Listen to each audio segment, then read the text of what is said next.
Aquarians 29th of December 2025। Let's see कि आपके लिए 29 दिसंबर 2025 का divine message, goddess guidance, universal message क्या है, अभी एट प्रेजेंट आपको क्या सुनने की ज़रूरत है। तो ये जो रीडिंग है ये आपके लिए 29th ऑफ दिसंबर की है। गाइडेंस है, आज के दिन जो भी सिचुएशन आए उसे कैसे डील करें, या फिर आपके लिए एक ओवरऑल गाइडेंस हो सकती है कि लाइफ की किसी सिचुएशन से आप गुजर रहे हैं तो वहाँ अभी क्या सुनने की, क्या समझने की ज़रूरत है आपको।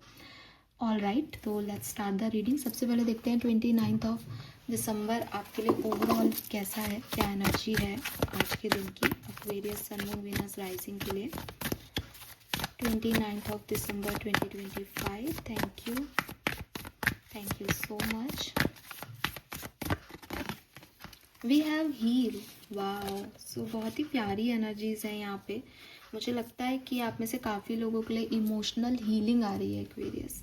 एंड 28 यहाँ पे नंबर है, तो मे बी 28 ऑफ दिसंबर को कुछ चीज़ें नहीं हुई थी या सही नहीं हुई थी, जिसका आप पे बर्डन आया या आपको कोई चैलेंज मिला, कोई ऑब्स्टिकल मिला, तो वो चीज़ जो है वो 29th को यहाँ पे आपके लिए हील हो रही हैं।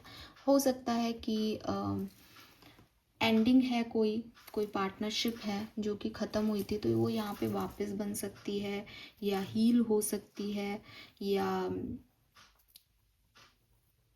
28th को ही वो हील हो गई है तो अब वो आगे बढ़ेगी, कुछ ऐसी सिचुएशन है। लेकिन हीलिंग है तो क्लियरली आपका फोकस आप हो और आप उस पर हील कर रहे हो, आप उस सिचुएशन पे काम कर रहे हो और खुद को एक हीलिंग और हैप्पीनेस की तरफ लेके जा रहे हो। लेट्स सी गाइडेंस क्या है, क्योंकि एनर्जी तो आपके लिए बहुत अच्छी आई है यहाँ पे।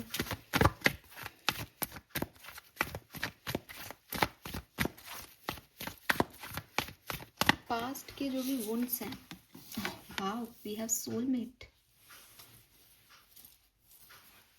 Very nice Aquarius. तो जो पास्ट के कोई भी वुंड्स है ना, उसमें आपको हीलिंग मिल रही है। एंड वन कार्ड मैं लूंगी, spirit cards, message for 29th of December. If you are noticing changes within yourself, it is because you are leaving the old version of yourself behind. You are elevating and shedding unnecessary layer. Old cycles are ending and new beginnings are on the horizon. You deserve this new chapter. Very nice यार Aquarius, मुझे तो expected नहीं था कि ये इतना सुंदर कुछ है, पर ये तो कुछ अलग है आपके लिए, सुंदर है, अच्छा है। Yes, door to spirit, wow. पता है एक्वेरियस क्या हो रहा है यहाँ पे, अगर मैं वन लाइन में आपको बताऊं, बहुत सारा बर्डन, बहुत सारी चीज़ें आपने ना अपने ऊपर ले रखी थी एंड आप थक रहे थे मेंटली, फिजिकली, आप ऐसे थक रहे थे एकदम, आप रश्ट हो रहे थे कि ये भी करना है, वो भी है, ऐसा भी सोचना है, वो भी रह जाएगा, मैंने नहीं किया तो कौन करेगा। एंड नाउ यहाँ से 29th ऑफ दिसंबर से जैसे आप फ्री हो रहे हो, जैसे उन बर्डन से आप फ्री हो रहे हो। स्पिरिट्स ने अपना दरवाज़ा खोल दिया है, वो आपको हीलिंग भेज रहे हैं, वो आपको रेस्ट दे रहे हैं। और एक वाइट एनर्जी है, वाइट लाइट है, जैसे मतलब हम मेडिटेशन भी करते हैं तो एक वाइट लाइट को अज्यूम करते हैं कि वो धीरे धीरे हमारी बॉडी के अंदर जा रही है, ताकि उससे सारे पेन वगैरह ना वो वाइट लाइट ले जाती है। तो मुझे वही एनर्जी आपके लिए लग रही है, जैसे आपके लिए ना वो सारे दरवाजे खुल रहे हैं जिससे कि आप हील हो सको, जिससे आप पास्ट को रिमूव कर सको, अपनी नेगेटिव एनर्जीज को ख़त्म कर सको। Very nice. और फिर यहाँ सोलमेट आ गया, क्या चाहिए आपको।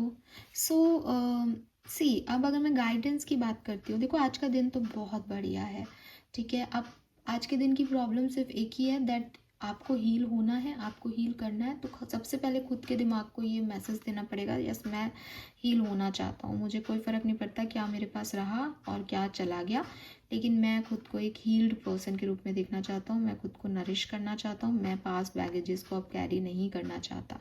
ये आपके लिए बहुत ज़रूरी है इस समय। तो ये अफर्मेशन तो आप जैसे करो दैट आई एम हील्ड, ठीक है, और I am free from past baggages, ये तो जैसे आपके लिए ज़रूरी हो गया। अब क्या है, यहाँ पे किसी रिलेशनशिप की बात हो रही है, हालांकि यहाँ पे सोल मेट्स लिख रहा है, तो ये रिलेशनशिप लव रिलेशनशिप हो, मैं ऐसा नहीं कह रही हूँ, लेकिन कोई कनेक्शन है यहाँ पे, ठीक है। एंड जो ये कनेक्शन है, ये पास्ट लाइफ कनेक्शन है, ये आपका सोलमेट है ना। जो भी पर्सन आपकी लाइफ में था, रहा है, चल रहा है इस समय, ये पर्सन का क्योंकि आपके साथ कुछ पास्ट लाइफ कर्मा इन्वॉल्व है, इसलिए ये पर्सन वो भी कर रहा है जो आपको अभी लग रहा है कि यार ये मेरे साथ ऐसा क्यों बिहेव कर रहा है, ये क्यों कह रहा है, ये मुझे अनकंफर्टेबल क्यों फील करा रहा है, ठीक है, क्योंकि ये तो मुझसे प्यार करना चाहिए, ये तो भगवान ने भेजा है, ये तो सोल पर्सन है मेरा, तो ये तो मुझको हमेशा बस ऐसे क्यूटी क्यूटी पाए ऐसे रखना चाहिए, इसको तो सर पे बैठा के, पलकों पे बैठा के रखना चाहिए। लेकिन यूनिवर्स आपको कह रहे हैं कि ये जो कुछ भी आप महसूस कर रहे हो इस पर्सन के लिए, या इस पर्सन ने जो कुछ भी किया, वो बिकॉज वो एक पास्ट लाइफ कर्मा में उलझा हुआ था, आपने जो उसको दिया उस पर्टिकुलर टाइम पे, वो अपना रिटर्न भी लेगा, ठीक है, क्योंकि इक्वल गिव एंड टेक था। डेफिनेटली आपका पास्ट लाइफ पर्सन है, लेकिन पास्ट लाइफ में आपने भी कुछ किया होगा, उसने भी कुछ किया होगा, तो अब वो भी कुछ करेगा और आपकी भी जिम्मेदारी है कुछ और करने की। तो सबसे पहले तो इस पास्ट लाइफ कनेक्शन को समझे हम, कि पास्ट लाइफ कनेक्शन का मतलब ये नहीं है कि कोई आकर के आपको पलकों पे बैठा लेगा। पास्ट लाइफ कनेक्शन का मतलब है कि उसके साथ आपका कुछ कार्मिक बॉन्ड है जो उसको यहाँ पे फुलफिल करना है। तो हो सकता है कि वो आपको हील करने आया है, लेकिन उसका हील करने का तरीका आपको अनकंफर्टेबल करके है, कि जब तक आप अपने कंफर्ट जोन से नहीं निकलोगे, आप खुद के लिए कुछ करोगे ही नहीं, आप आगे बढ़ोगे ही नहीं। तो बेहतर है कि वो आपको थोड़ा सा डिस्टर्ब करे ताकि आप हील हो और आगे बढ़ो इस सिचुएशन से। सो क्वेश्चन ये नहीं है कि वाई डिड ही और शी डू दिस, ठीक है, बल्कि आपको ये समझना चाहिए कि ऐसा करके उसने मेरे अंदर क्या चेंज कर दिया। वो पर्सन आया और चला गया, लेकिन वो मुझे क्या देके चला गया, उससे मेरे अंदर क्या बदलाव आ गया।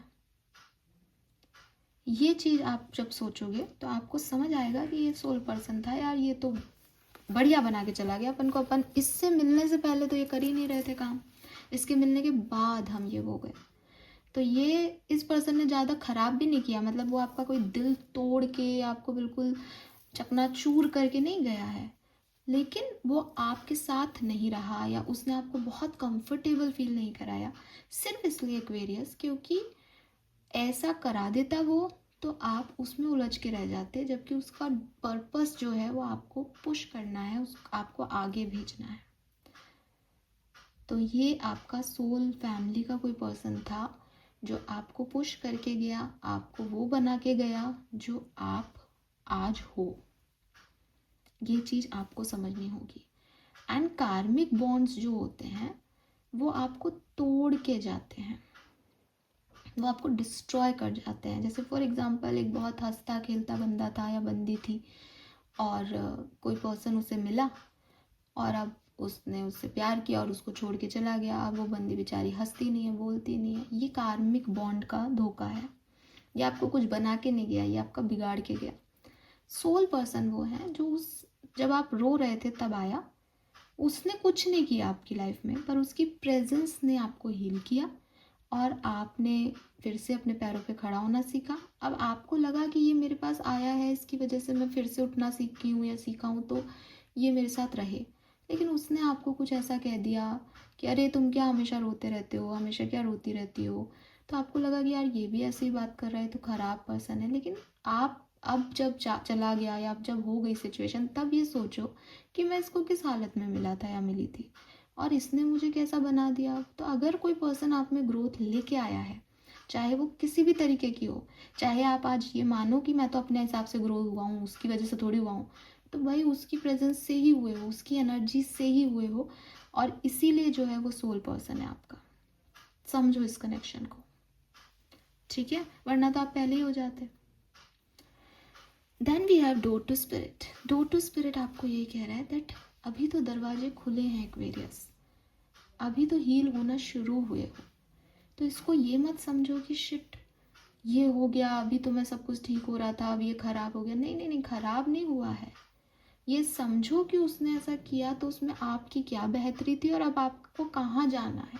अब आप, जब हम परेशान होते हैं, डिस्टर्ब होते हैं, अनहील्ड होते हैं, हम नहीं समझ पाते हमारी नेक्स्ट डेस्टिनी क्या है, हमको कहाँ जाना है।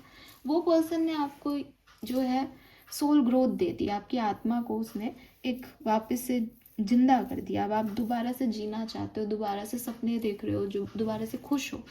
Now it's up to you, कुछ ज़िंदगी का आपका हिस्सा आप भी तो करोगे, सब दूसरे ही थोड़ी करेंगे। तो अभी तो डोर्स ओपन हुए हैं, आराम से हील हो, आराम से एंजॉय करो इस कहानी को, ये बहुत सुंदर है, ठीक है।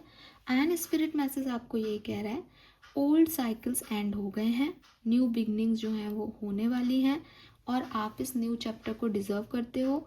तो प्लीज़ पास्ट में कौन आया, किसने क्या किया, वो क्यों चला गया, से ज़्यादा ये समझो कि वो मुझे क्या बना के चला गया, क्योंकि अब मुझे तो नए डायरेक्शन में जाना है। उसके लिए नहीं रोते रहना आपको, वो उसका रोल ही ये था आपकी लाइफ में। Got it? So this is all for you. Blue colour आपके लिए बहुत अच्छा रहेगा। ब्लू और वाइट दोनों अच्छे हैं, क्योंकि वो वाइट लाइट भी है यहाँ पे, वाइट भी अच्छा है, ब्लू भी अच्छा है। ब्लू और वाइट का कॉम्बिनेशन भी बहुत बढ़िया है। नंबर्स की बात करती हूँ तो 55 की ऊर्जा है, चेंज की ऊर्जा है, बट ये बहुत प्यारा चेंज होना चाहिए आपकी लाइफ में, क्योंकि आपको ये समझ आना चाहिए दैट यार ये तो कुछ अलग ही था। पूरी दुनिया में मतलब अच्छा बुरा हर समय आया, लेकिन ये जो पर्सन आया इसने तो कुछ और ही दरवाजे खोल दिए, इसने तो जैसे एक आत्मा को ही छू लिया। तो ये लोग जो होते हैं ये डिफरेंट होते हैं, परमानेंट नहीं हो भला है, लेकिन डिफरेंट होते हैं। आपको इनको वैल्यू करनी चाहिए, थैंक यू कहना चाहिए और आगे बढ़ना चाहिए अपनी लाइफ में, ठीक है। तो 5 नंबर, 55 की ऊर्जा, 55 आपको दिख भी बहुत रहा होगा पिछले दिनों। तो ये रीज़न था कि आपके लिए नए द्वार ओपन होने वाले हैं, नई एनर्जीज में आप जाने वाले हो, और ये लास्ट है, जनवरी में आप डेफिनेटली एक नई एनर्जी में होंगे। और अभी हील करो, अभी जो 2-3 दिन है उसमें खुद को मेडिटेशन में डालो, हील करो, ओल्ड बैगेजेस रिलीज करो, ताकि नए साल में एक नई एनर्जी आपकी तो हो। यूनिवर्स आपको क्या देंगे वो तो एक सेकेंडरी चीज़ है, आपकी खुद की तो एनर्जी नहीं हो, फ्लो में हो। So this is all for you. Thank you so much मुझे सुनने के लिए। चैनल को लाइक और सब्सक्राइब कीजिएगा। Bye bye.